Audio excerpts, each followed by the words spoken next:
YCP దుర్మార్గపు పరిపాలనని పారదోలి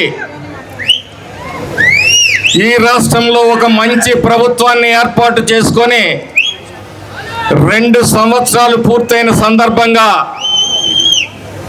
నరసరావుపేటలో మనం ఏర్పాటు చేసుకున్న సభలో వేదికని అలంకరించిన మీడియా ప్రతినిధులకు అందరికీ హృదయపూర్వకమైన నమస్కారాలు.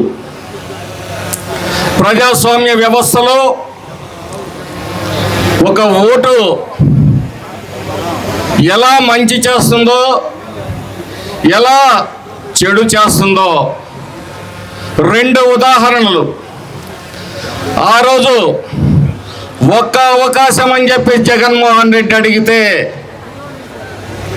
ఏముందులే ఒక్క ఓటే కదా, మన సొమ్మేమన్నా పోతుందా అని చెప్పేసి ఓటేస్తే ఈ రాష్ట్రం ఏ విధంగా దోపిడీకి, దౌర్జన్యానికి, దుర్మార్గానికి, అరాచకాలకి అడ్డాగా మారిందో మీ అందరూ చూశారు.